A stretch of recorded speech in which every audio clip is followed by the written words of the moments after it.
Bismillahirrahmanirrahim. Assalamualaikum warahmatullahi wabarakatuh. Alhamdulillahilladzi anzala ala abdihil kitaba wa lam yaj'al lahu 'iwaja. Wassalatu wassalamu ala sayyidina Muhammadin nabil mustafa wa ala alihi wa sahbihi wa man ittaba'a ma. Hadirin jamaah subuh yang dirahmati Allah Subhanahu wa taala. Puji dan syukur marilah senantiasa kita panjatkan kehadirat Allah Subhanahu wa taala atas begitu banyaknya anugerah dan limpahan nikmatnya kepada kita semua sehingga kita tidak akan mampu untuk menghitungnya. Salawat dan salam semoga selalu tercurah kepada junjungan kita Nabi besar Muhammad SAW. Mudah-mudahan kita senantiasa istiqomah melaksanakan sunnah-sunnahnya dan semoga di akhirat kelak kita mendapatkan syafaatnya. Amin ya rabbal alamin. Hadirin jamaah subuh yang dirahmati Allah Subhanahu wa taala, kita hari ini kembali akan belajar bersama-sama melanjutkan pembahasan kita mengenai fikih lintas madhab dari kitabnya Syekh Profesor Wahab Az-Zuhaili, Fiqh wa Adilatuh.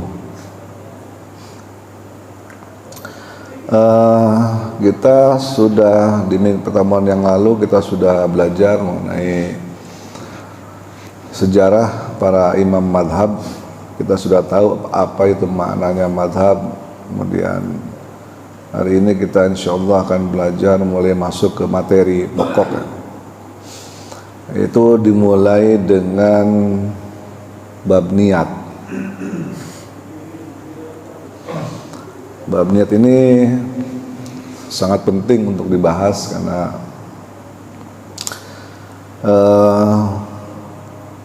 Imam Syafi'i dan banyak Imam Ahmad dan juga imam-imam lainnya mengatakan bahwa niat ini, bab niat ini merupakan sepertiga dari ilmu agama. Kenapa sepertiga? Karena memang ibadah itu dibagi menjadi tiga bagian besar, yaitu yang pertama adalah ibadah hati, yang kedua adalah ibadah lisan, dan yang ketiga adalah ibadah anggota badan. Sehingga di sini dikatakan bahwa niat merupakan sepertiga dari ilmu yang memang harus kita pelajari dengan baik. Kenapa demikian? Karena Rasulullah SAW dalam hadisnya mengatakan yang sangat terkenal, ya, kita semua mungkin hafal, hadis yang diriwayatkan oleh Umar bin Khattab, yaitu innamal a'malu binniyat wa innama likulli imrin ma nawa faman kana hijratuhu ilallahi wa rasulih fa hijratuhu ilallah wa rasulih wa man kana hijratuhu lidunya yusibuha aw imra'atin yankihuha fa hijratuhu ala ma hajara ilaihi. Itu hadisnya bunyinya hadis sahih, diriwayatkan oleh Umar bin Khattab. Di hadis ini Rasulullah katakan sewaktu umat Islam diperintahkan untuk berhijrah ke Madinah. Waktu mau berhijrah ke Madinah, Rasulullah katakan innamal a'malu binniyat. Sesungguhnya semua amal itu tergantung niatnya. Nah, itu dia. Semua amal tergantung kepada niatnya. Wa inna malikul imri'in ma nawa, dan sesungguhnya setiap perkara itu masing-masing ada niatnya. Kira-kira. Faman kana hijratuhu ilallah wa rasuli, barang siapa yang hijrahnya. Nah, ini hadisnya tentang hijrah sebetulnya, tapi para ulama mengeneralisir hadis ini. Berarti seperti yang kita sudah belajar di awal ya, sesuatu hal yang spesifik tidak berarti dia hanya berlaku untuk hal yang spesifik itu aja. Walaupun hadis ini dikatakan oleh Rasulullah berkaitan tentang hijrah, tapi hadis ini berlaku secara umum untuk seluruh ibadah lainnya, apapun itu. Jadi jangan sampai tadi katakan itu kan cuma hijrah, berarti sholat nggak perlu niat dong, gitu misalnya, ya kan. Kemudian puasa nggak perlu niat, zakat nggak perlu niat, nah, kayak gitu maknanya. Karena walaupun hadis ini berkaitan dengan hijrah, tapi hadis ini merupakan sebuah contoh dan sekaligus bisa diterapkan untuk ibadah-ibadah lainnya yang tidak hanya hijrah saja.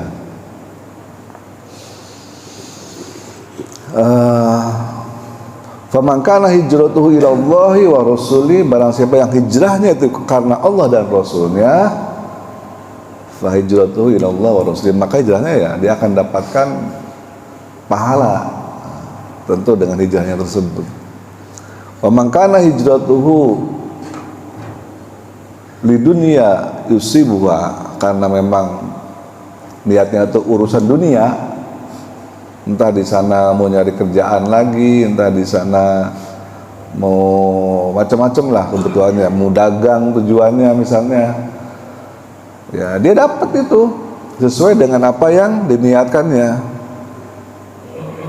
Bahkan alim muratin yankihuha, kalau memang niatnya mau kawin lagi ke sono, mau nyari jodoh, itu juga sama bisa dapat. Dari semua tergantung niatnya. Hasilnya sama, hijrah-hijrah juga. Mau niatnya karena Allah, mau niatnya itu karena dunia, atau mau niatnya pengen kawin dengan seseorang, pengen menikahin seseorang, ya sama-sama hijrah semuanya, dan semua akan mendapatkan sesuai dengan apa yang diniatkan. Yang niatnya karena Allah dan Rasulnya mendapatkan pahala, yang niatnya untuk mencari dunia ya dia akan dapat itu dunianya, yang niatnya untuk menikah lagi juga dia akan dapat sesuai dengan apa yang diinginkan oleh dia. Itu mengenai hadis mengenai niat.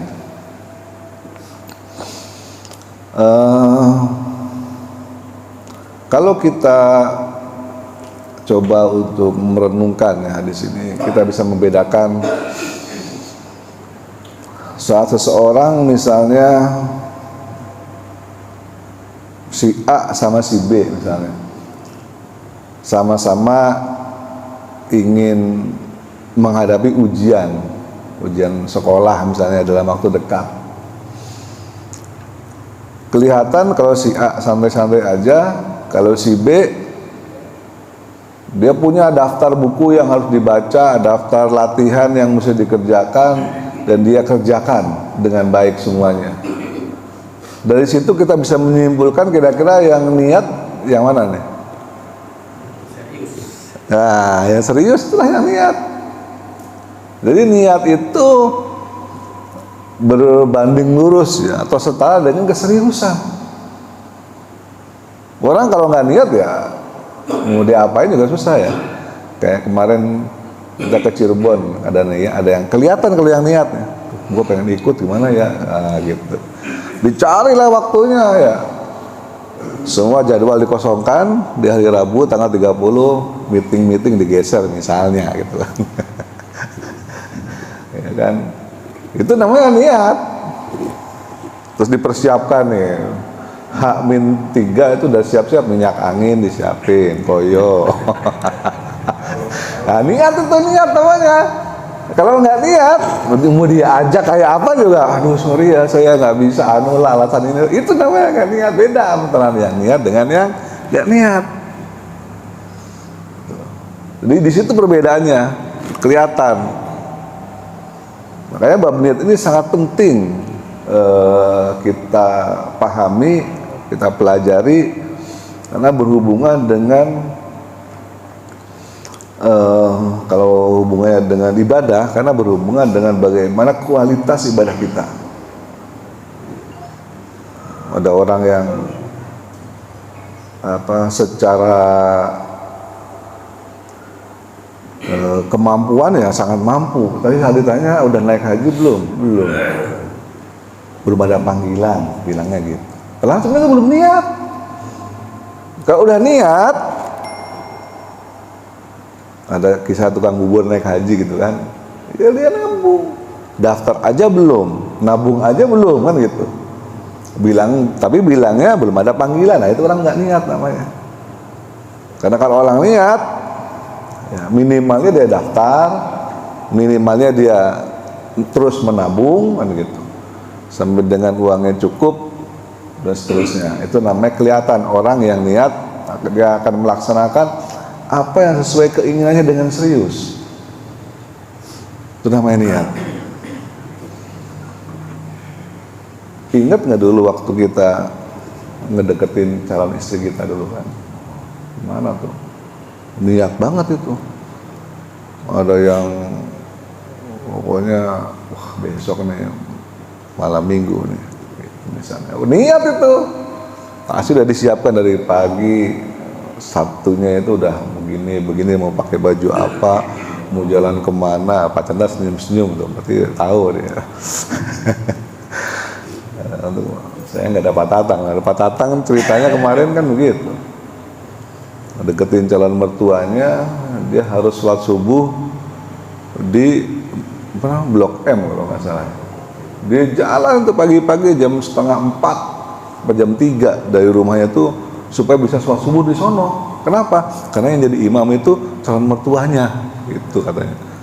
Jadi biar kelihatan anak ini rajin, calon menantu gue nih, gitu. Itu orang kalau niat bisa sebetulnya kayak gitu. Tapi kalau orang yang nggak niat, nah itu susah. Walaupun masjid itu dekat misalnya, cuman beberapa langkah, dia nggak datang juga. Jadi semua itu bergantung pada niat. Kalau ada niat, maka manusia bisa melakukan apapun yang dia inginkan. Kalau niat.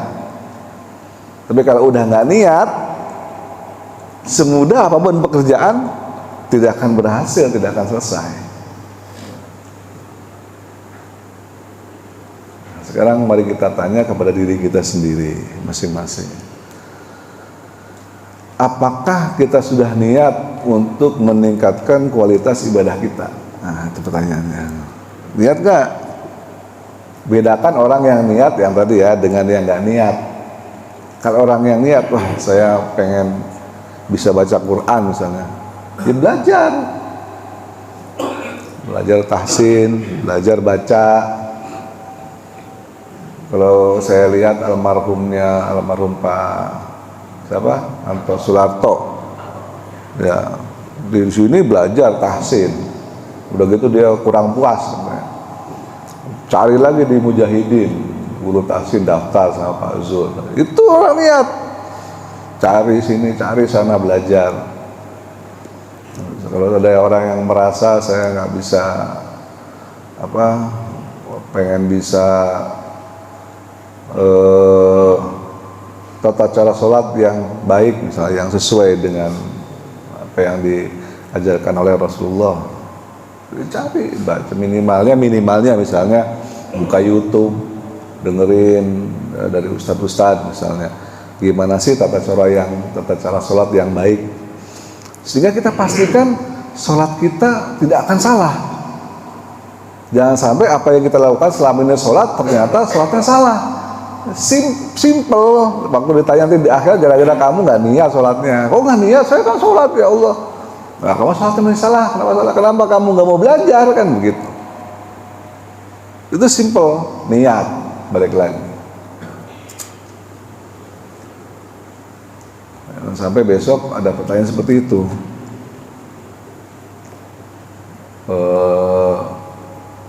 Kita seringkali berusaha untuk sedia payung sebelum hujan. Sedia payung sebelum hujan. Artinya apa? Jaga-jaga gitu kan. Jaga-jaga supaya jangan sampai terjadi sesuatu yang tidak kita inginkan. Kita jaga-jaga. Kita mau pergi, kita jaga-jaga nih. Dompet diisi dulu ya kan gitu.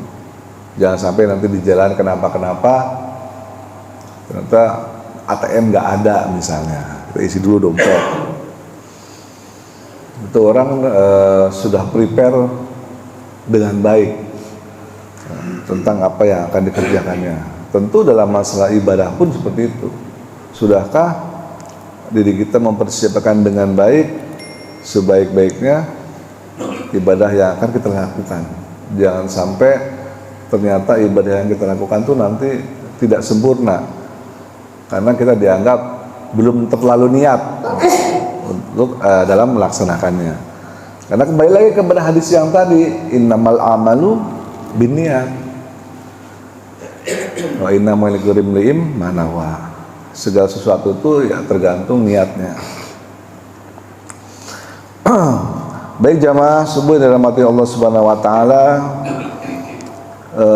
dari hadis yang tadi mengenai niat, para ulama menyimpulkan beberapa hal.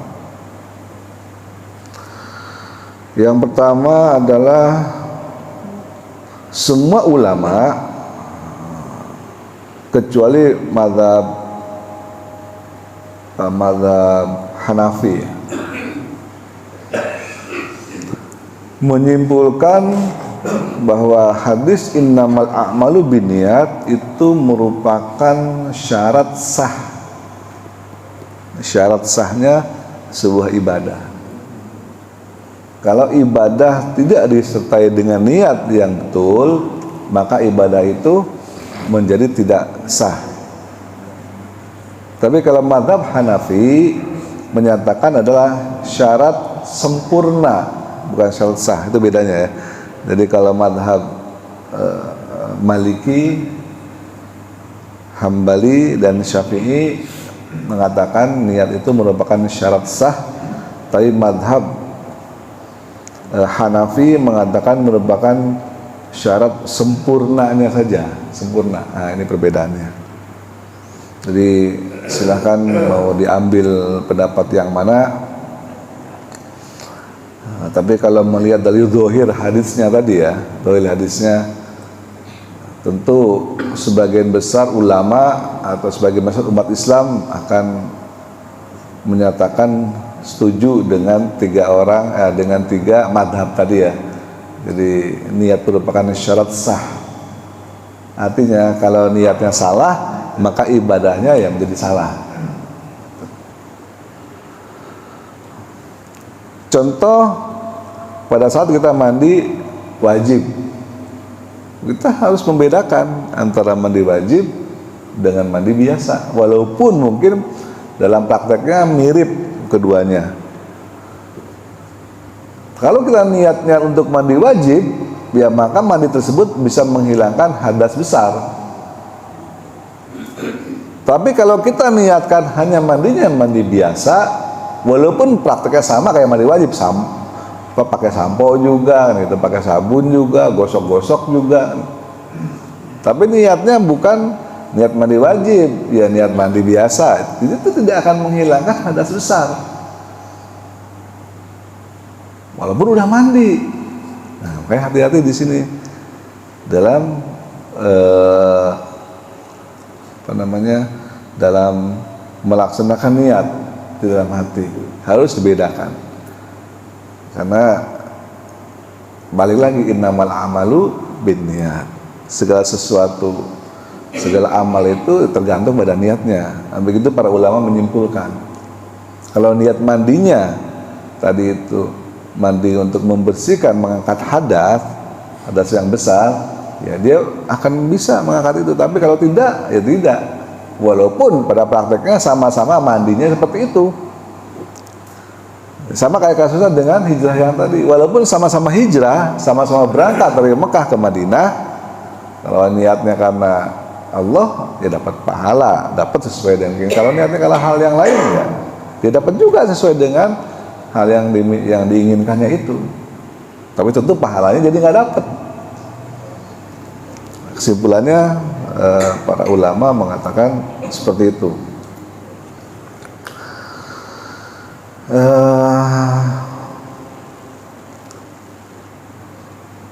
Wa innama likulli imri'in ma nawa. Nah, makanya kemudian para ulama ada yang lebih berhati-hati. Lebih berhati-hati dalam arti gini, bahwa niat itu adalah perkara hati, tempatnya di dalam hati. Tapi apakah perkara yang di dalam hati ini perlu nggak untuk diucapkan? Nah, ini perbedaan antara satu mazhab dengan mazhab yang lain. Karena kalau perkara itu adalah urusan hati, berarti ya tidak perlu diucapkan. Makanya ada mazhab yang kalau sholat ya nggak perlu pakai usolli, karena nggak perlu diucapkan misalnya gitu. Karena niat kan ada di dalam hati, nggak perlu kita ucapkan usolli, fardhu subhi dan sebagainya. Tapi secara spesifik di dalam mazhab Syafi'i, beliau mengatakan bahwa karena niat itu harus spesifik. Nah, ini bedanya. Niat itu harus spesifik. Kita harus bisa membedakan seperti tadi ya. Apakah mandi misalnya tadi, mandi itu untuk mandi wajib atau bukan mandi wajib? Itu harus spesifik. Apakah misalnya kayak kemarin kita waktu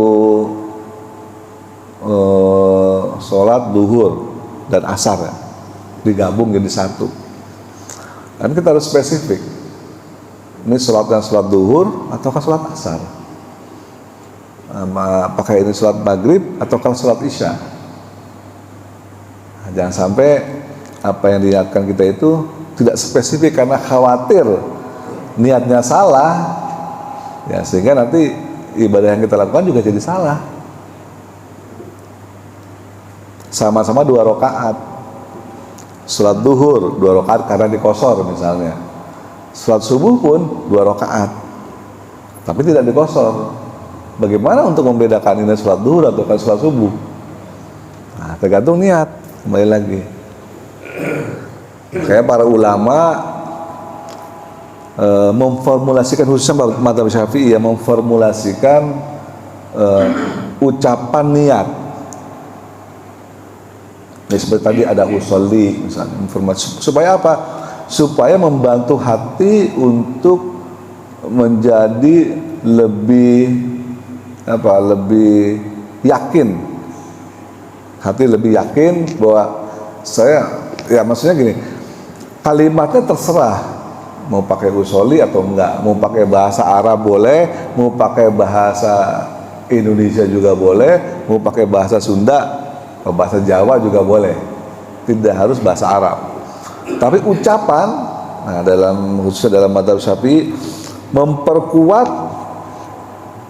amalan hati, sehingga hati kita menjadi lebih yakin. Oh, yakin saya sedang sholat duhur, tapi sholat duhurnya itu dijamak dan dikosor. Makanya dia ada niatnya, usolli misalnya, untuk meyakinkan. Kalau misalnya tidak diucapkan pun boleh, tapi pastikan di dalam hati kita pada saat itu ya kita lakukan niat seperti itu, bahwa kita sedang melaksanakan sholatnya duhur, dijamak dan dikosor misalnya. Jangan sampai ketukar dengan sholat yang lain. Makanya untuk memformalkan hal seperti itu, ulama mazhab Syafi'i membuat kalimat-kalimat yang isinya adalah memperkuat amalan hati tadi. Misalnya usolli fardhu zuhri, saya niat sholat zuhur yang wajib fardhu, majmu'an ilahil asr, yang dijamak dengan asar, qasiron yang dikosor, gitu kalimatnya. Kalau ke bahasa Arab ya, kalau nggak pakai bahasa Arab juga nggak masalah, kita nggak usah melafalkan, tapi pastikan pada saat kita mau sholat atau pada saat takbiratul ihram kita niatkan seperti itu, untuk memastikan bahwa sholat kita betul diniatkan untuk sholat yang itu. Jadi niat tidak bisa di generalisir. Ya pokoknya sholat aja dah. Sholat apa kek, nggak bisa gitu. Karena balik lagi kalau salah niatnya, ya nanti alamat yang dituju juga jadi melenceng. Soalnya ada saat ini tuh ustadz-ustadz zaman now maksudnya ya berpendapat, dari rumah juga udah niat saya gitu. Jadi nggak usah lagi pakai niat. Nah masalahnya adalah waktu dia pergi dari rumah, misalnya pagi ini nih, kita pergi dari rumah ke masjid, niatnya apa? Niatnya apa kita pergi dari rumah ke masjid? Hah? Tuh udah beda kan? Itu sholat jamaah, itu sholat subuh, udah beda tuh. Ya, kalau niatnya sholat subuhnya jamaah enggak? Nah pertanyaannya itu. Kalau niatnya sholat subuh jamaah misalnya, kajian enggak? Baca Quran apa enggak di sini? Sholat sunnah atau enggak? Qobliyah misalnya. Sholat syuruk atau enggak? Banyak amalannya waktu datang ke masjid. Kalau kita datang ke masjid dari rumah niatnya sholat subuh, artinya kalau setelah sholat subuh kita kajian, ya kajiannya nggak dapat pahala. Kan cuma niatnya cuma sholat subuh doang. Khawatirnya seperti itu. Kalau sholat qobliyahnya nggak dapat pahala juga, karena kita niatnya cuma sholat subuh, bukan sholat qobliyah, bukan niat untuk majelis, bukan niat baca Quran, terus. Makanya untuk kehati-hatian, pastikan pada saat datang sini sebelum atau pada saat takbiratul ihram, pastikan kita luruskan lagi niat kita. Saya niat saat ini sholat subuh, entah diucapkan atau tidak masalah, tapi pastikan di dalam hati diluruskan kembali niatnya, saya memang niat sholat subuh berjamaah, minimalnya itu. Kalau ulama Syafi'i kan lengkap ya, sholat subuh berjamaah 2 rakaat menghadap kiblat dan seterusnya. Minimalnya kita niatkan sholat subuh berjamaah pada saat takbiratul ihram, itu sudah mencukupi sebetulnya. Habis itu mau majelis, niatkan lagi, ya, bismillah saya mau majelis mengenakan kajian, semoga mendapatkan tambahan ilmu, semoga mendapatkan barokah misalnya. Diniatkan lagi. Karena itu beda niatnya antara niat sholat subuh, niat qobliyah subuh dulu, niat sholat subuh berjamaah, kemudian ada juga niat kita mau majelis, semua diniatkan. Misalnya majelis kita niatkan untuk iktikaf, bisa seperti itu. Jadi kembali lagi, segala sesuatu itu bergantung pada niatnya.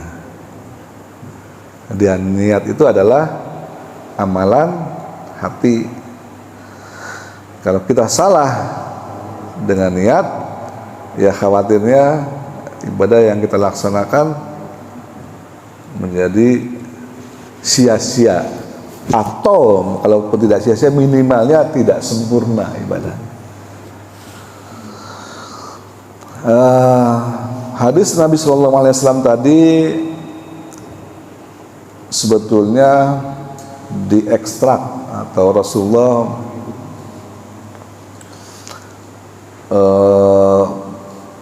berdasarkan atau diperkuat oleh Al-Quran surat Al-Bayyinah ayat ke-5, yang mungkin kita juga sebagian besar hafal. A'udzubillahi minasyaitonirrajim. Wa ma umiru illa liya'budullaha mukhlishina lahuddin hunafa wa yuqimus sholata wa yutuz zakata wa dzalika dinul qayyimah. Al-Bayyinah ayat 5. Padahal mereka hanya diperintah untuk menyembah Allah dengan ikhlas, mukhlishina lahuddin, dengan ikhlas dan mukhlis, hunafa wa yuqimus sholata, dan untuk melaksanakan sholat, wa yutuz zakata, dan melaksanakan dan menunaikan zakat. Dzalika dinul qayyimah, itulah agama yang lurus atau agama yang benar. Jadi niat itu berkorelasi sangat erat dengan kata ikhlas. Baik lagi di dalam surat Al-Bayyinah ini dijelaskan dengan jelas sekali ya, bahwa kita diperintah hanya semata-mata menyembah Allah, melaksanakan sholat, menunaikan zakat, semuanya harus dengan ikhlas. Jangan sampai ikhlas kita dikotori oleh hal-hal yang lain selain dari Allah Subhanahu wa taala.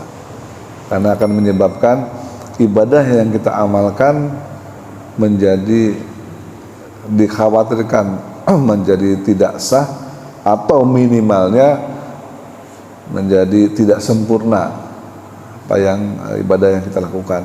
Kalau kita niatnya bukan niat ikhlas karena Allah Subhanahu wa taala. Karena ikhlas ini ibadah hati yang paling tinggi.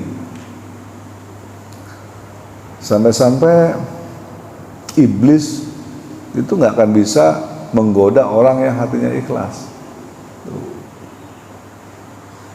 Jadi iblis atau setan dan pasukannya ya bisa menggoda semua orang, siapapun itu, kecuali orang yang ikhlas. Nah, saya nggak bisa, iblis itu menggoda, susah dia masuk ke dalam hati orang itu. Karena orang itu hatinya semua yang dilakukan oleh dia betul-betul hanya karena Allah Subhanahu wa taala. Jadi kalau kita pengen sulit digoda sama setan atau sama iblis, belajarlah ikhlas. Memang ikhlas itu bab yang sangat sulit untuk dipelajari karena kalimat hati kan sulit. Kita nggak bisa orang lain tidak bisa menilai kita, bahkan diri kita sendiri pun terkadang sulit untuk menilai hati kita sendiri. Terkadang sangat tipis perbedaannya antara ikhlas karena Allah dengan ikhlas atau tercampur dengan hal yang lain. Contoh, itu sederhana ya. Kita bangun jam 3 misalnya. Bangun jam 3 atau setengah 4. Kemudian bangun karena apa? Bangunnya itu karena kebelet pipis. Pipis lah, tapi masa pipis doang. Sekalian sholat tahajud tuh misalnya. Sekarang sholat tahajud niat karena sholat tahajud apa niat karena pipis? Karena kebetulan pengen pipis. Sekalian sholat tahajud, jadi sekalian itu. Coba, bener nggak? Itu udah ikhlas tapi masih terkotori. Sulit ini ikhlas itu, sulit. Walaupun ya sholat tahajud bangun jamnya jangan sampai gua nggak mau ntar gak ikhlas tidur lagi, ya itu lebih salah lagi gitu. Ya udah nggak apa-apa, sekalian pipis, sekalian sholat tahajud nggak masalah. Sholat tetap dapat pahala walaupun mungkin tidak sempurna pahalanya. Beda dengan orang benar-benar niat pengen sholat tahajud, mau pipis kayak mau enggak gitu, mau kebelet mau enggak, pokoknya bangun sholat, itu udah beda.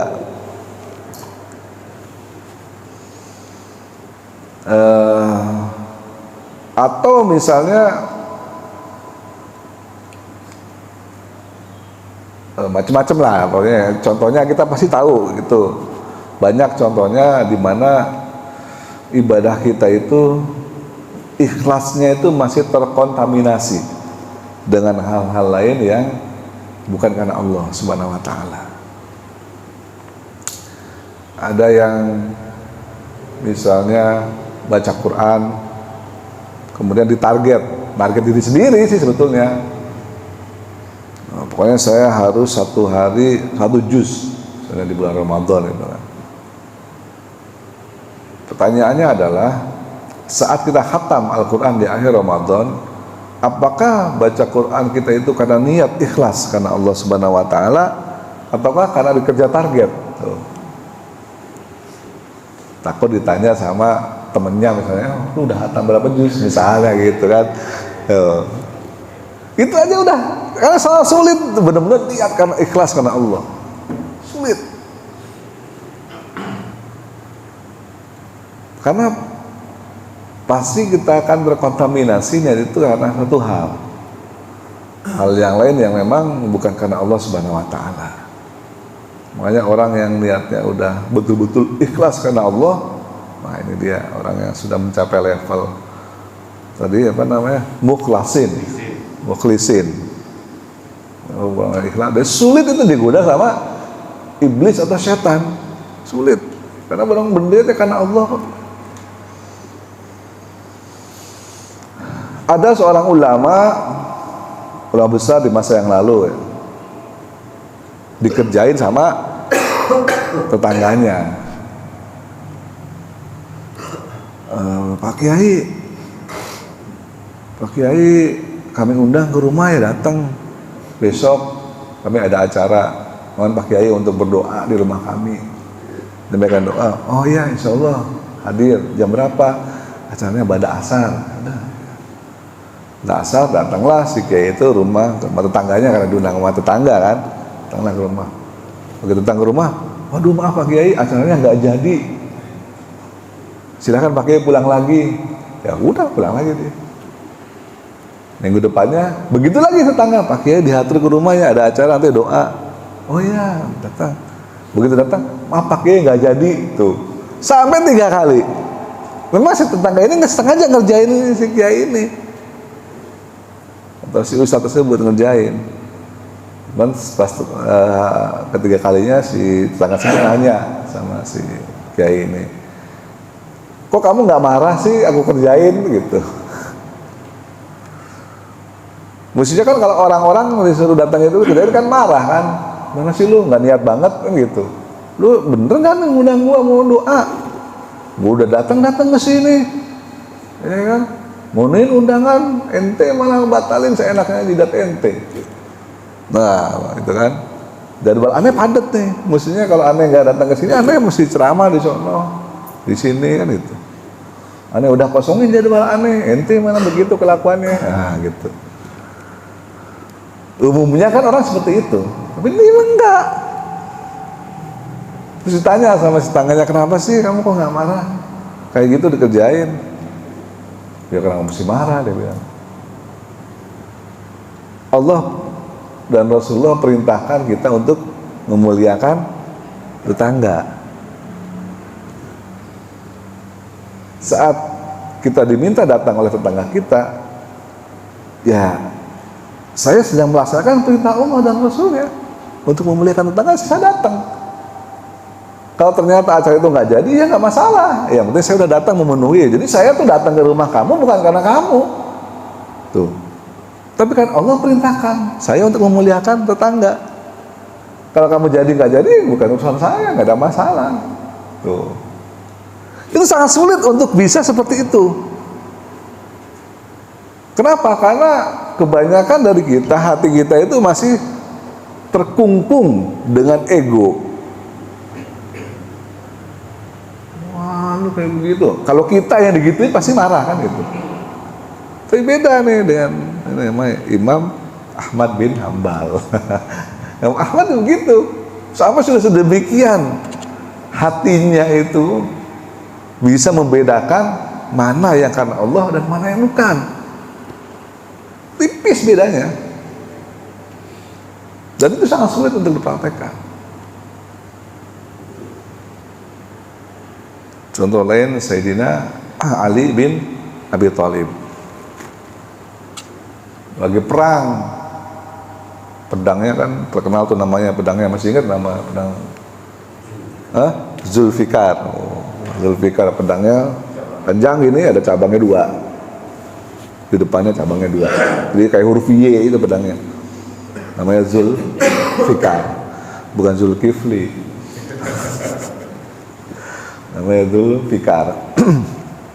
Suatu saat sedang perang melawan orang-orang kafir, itu cabang pedangnya ini sudah berada di atas lehernya orang kafir, itu udah di tanah, dia udah jatuh, udah kalah.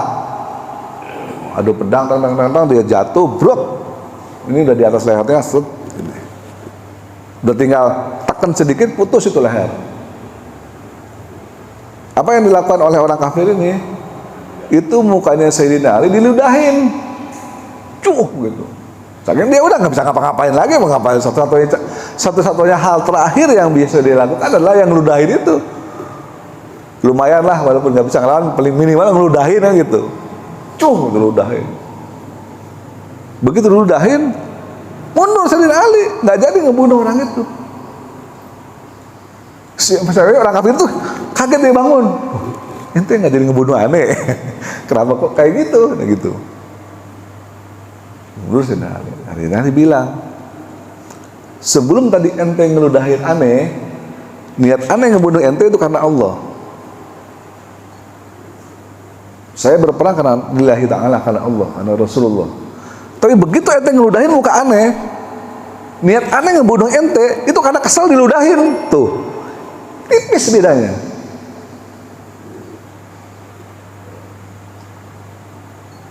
Kalau kita yang digituin, sekalian.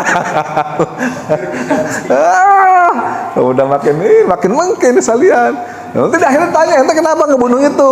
Wah, aneh karena jihad. Bohong. Ente karena kesal diludahin kan tuh. Nanti akhirnya tuh ditanya itu. Kayak Sayyidina Ali mundur nggak jadi ngebunuh. Kenapa? Niatnya udah beda. Harus diluruskan lagi niatnya. Jangan sampai di akhir nanti ditanya, ente karena diludahin bunuh, nggak sah bunuhnya. Tuh. Emosi. Jadi kalau emosi membunuhnya dia dianggap sebagai pembunuhan. Ya dosanya sangat besar kalau pembunuhan. Bayangin sedemikian detailnya beliau menata hati supaya yakin hati itu bersih, niatnya hanya karena Allah. Begitu terbersit niat yang lain, mundur. Bisa nggak kita kayak gitu? Sulit itu, sulit. Karena kita harus membuang semua ego yang kita punya. Kita harus membuang semua hal di luar Allah Subhanahu wa Ta'ala. Sangat sulit.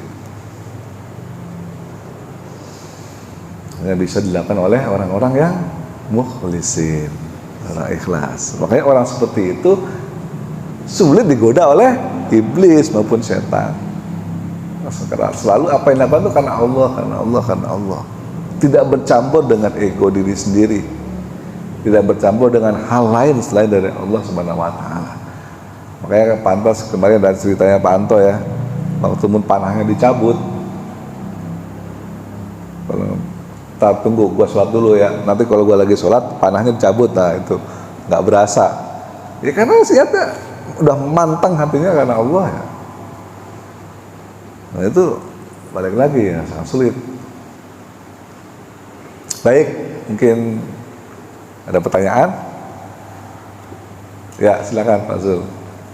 Assalamualaikum warahmatullahi wabarakatuh. Waalaikumsalam warahmatullahi wabarakatuh. Tadi sampaikan nama amalu niat. Iya. Semua ibadah itu didahului oleh niatnya, gitu ya.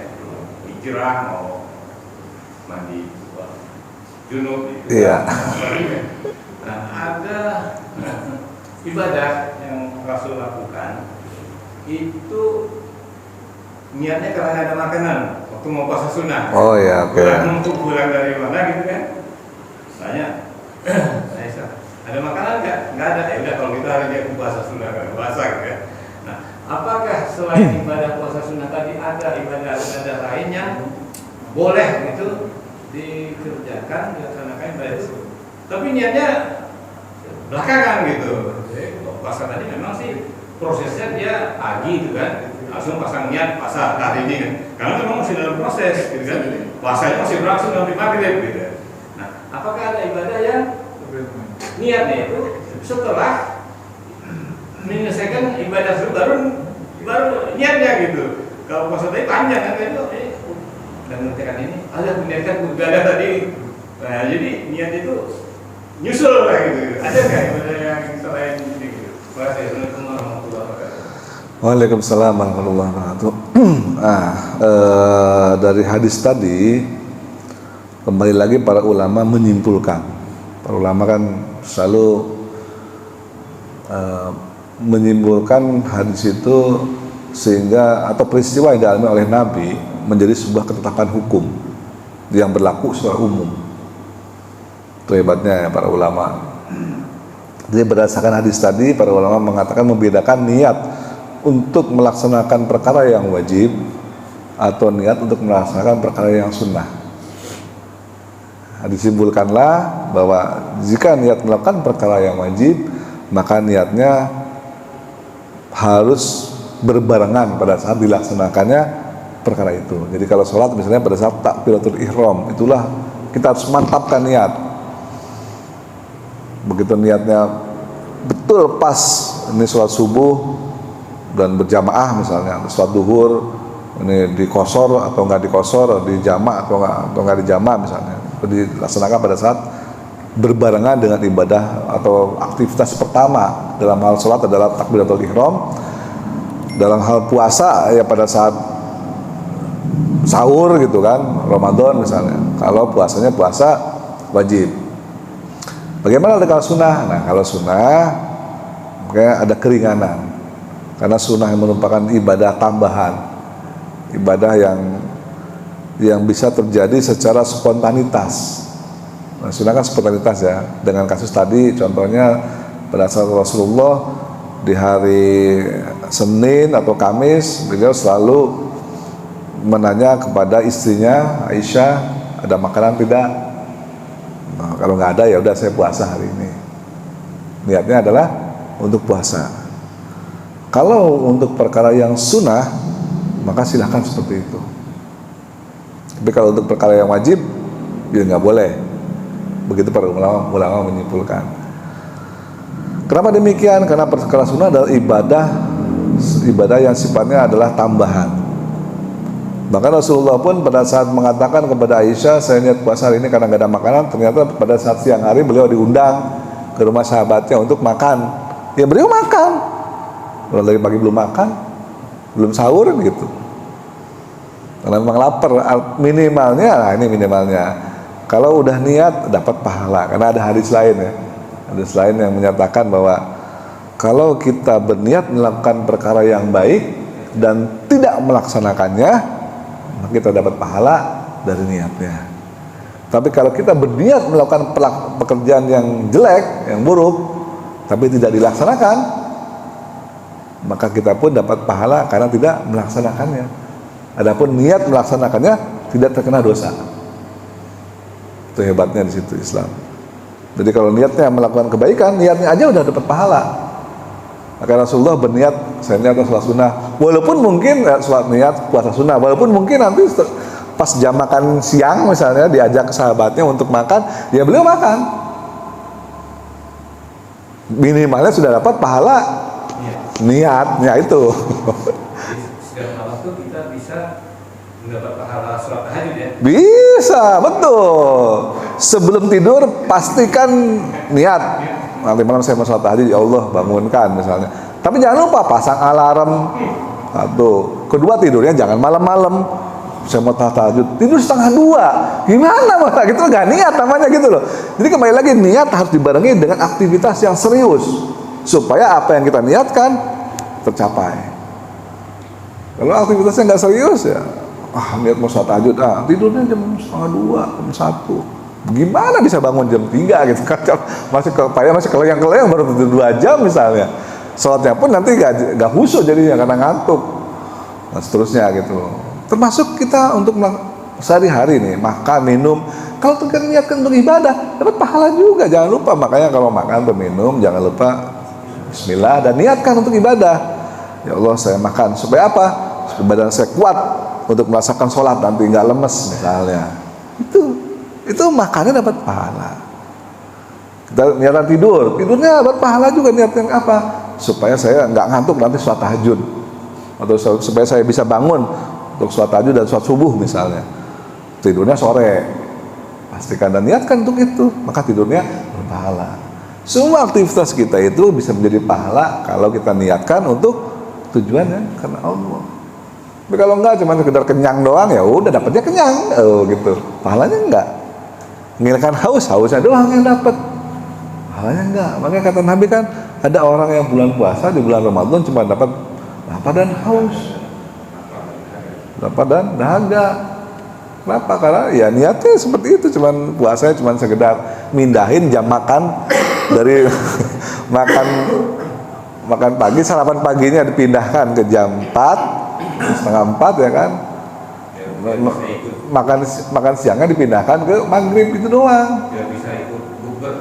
Biar bisa ikut bukber. Ya udah dapatnya, makanya ya apa namanya? Lapar dan hausnya balik lagi, nggak dapat pahala puasanya.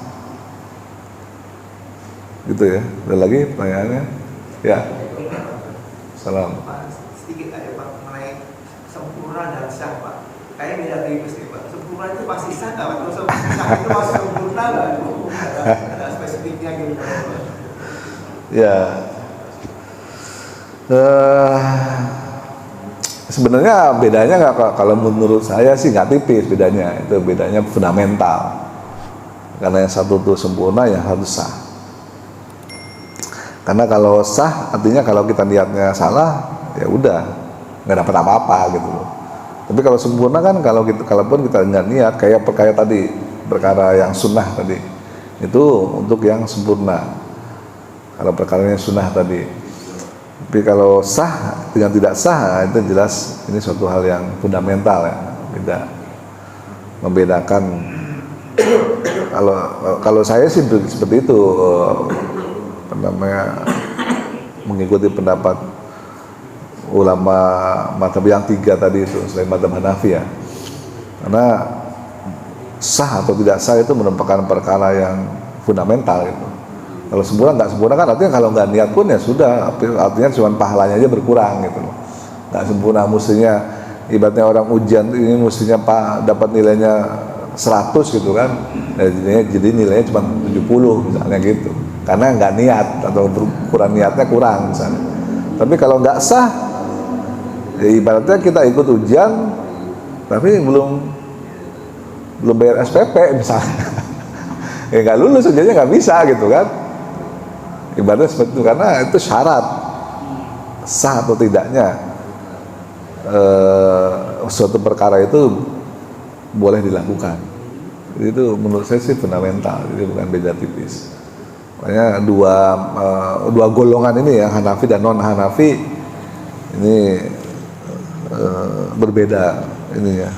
Tapi silahkan aja mau diambil yang mana gitu. Kalau diri saya pribadi, saya lebih condong ke yang 3 ini banyak ya, 3:1 kan lebih banyak. Baik, ada lagi tadi Pak Aleh, silakan. Ya, terkait dengan niat itu kan tadi sebetulnya perbuatan hati ya. Tapi ada yang niat itu ada yang dilafalkan, ada yang tidak dilafalkan. Dan teknisnya itu karena jadi berbeda gitu. Menurut Ustaz kira-kira bagaimana ya sebaiknya gitu. Ya kalau kita mengambil mazhab Syafi'i ya sebaiknya tetap dilafalkan, karena dengan lafalkan itu kita meyakinkan hati. Jadi proses melafalkan adalah meyakinkan hati atau membantu hati untuk meyakinkan niat ibadah kita ya ini, bahwa niat ibadah kita adalah maghrib misalnya, maghribnya itu dijamak atau nggak dijamak dan seterusnya, jamaah atau sendiri gitu, qadha atau ada, kan kita ada adaan, ada qadhaan. Jadi kita sholatnya itu karena qadha kan beda niatnya dengan yang nggak qadha. Harus pastikan itu beda. Atau niat atau jamak atau nggak jamak, qasar atau nggak qasar, jamaah atau sendiri, itu harus dengan persis dibedakan. Makanya kalau para ulama Syafi'iyah sebaiknya dibantu dengan ucapan, karena ucapan itu meyakinkan hati. Walaupun ucapan itu sebenarnya nggak wajib, nggak harus. Tidak diucapkan pun nggak masalah, karena misalnya sholat jamak qasar, emang tahu niatnya kayak gimana, niat ucapannya kan nggak semua hafal. Kalau kita mau wajib orang harus hafal gini, kalau nggak hafal nggak sah, nah kasihan orangnya nggak hafal.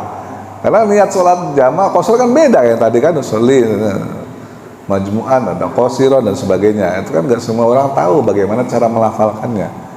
Tapi yang pasti walaupun melafalnya itu nggak hafal, minimal dalam hati pastikan pada saat kita melaksanakan itu kita punya niat seperti itu.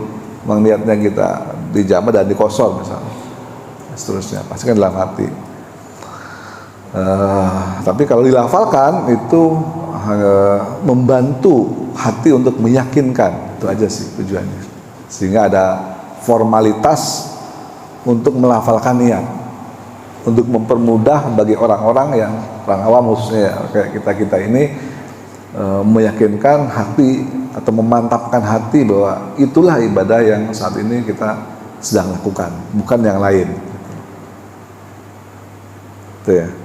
Ada lagi? Pertanyaan? Ya, silakan. Waalaikumsalam warahmatullahi wabarakatuh. Misalnya kita sholat jamaah, kita ngikutin imam kan, niatnya udah lama imam, kita sholat lama, kita nggak niat lagi, nanti gimana itu? Nggak niat lagi? Niat kan? Ya, niat kan di dalam hati. Iya. Walaupun si imamnya udah pasti niat bahwa dia akan niat menjadi imam untuk jamaah gitu kan. Iya. Nah, kita sebagai jamaah juga tetap kita harus niat bahwa kita akan mengikuti imam gitu kan, aman gitu. Ya tetap ada niat juga kan. Iya, boleh kayak gitu. Yang penting ada niat, dan niat itu cukup di dalam hati aja. Kalau misalnya lebih memantapkan, lebih meyakinkan ya diucapkan. Tapi kalau kita udah yakin di dalam hati bahwa kita melaksanakan itu gitu sesuai dengan yang kita mau, ya sudah cukup itu mewakili. Gitu.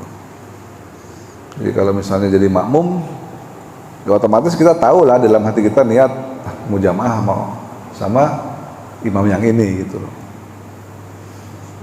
Biasanya mungkin karena terburu-buru ya itu imam dari depan gitu ya. Makhluk gitu ya. Gitu masuk barisan langsung ayo. Mungkin gitu. Nggak sempat niat lagi gitu. Nggak sempat niat lagi ya, nggak apa-apa, nggak boleh. Toh di dalam hatinya pada saat Allahu Akbar, pastikan aja pada saat Allahu Akbar itu ya kita niatkan sholat jamaah. Dari rumah udah niat jahit. Iya, buru-buru ke masjid. Kalau niat jahit tapi nggak dilaksanakan, halal ya. Nah itu pahala. Dan jahil nggak dilaksanakan. Nggak jadi. Baik, mungkin itu aja. Mudah-mudahan ada manfaatnya, ya, khususnya buat diri saya sendiri. Kita tutup dengan doa kafaratul majlis. Subhanakallahumma bihamdika asyhadu an la ilaha illa anta astaghfiruka wa atubu ilaik. Billahi taufiq wal hidayah. Assalamualaikum warahmatullahi wabarakatuh.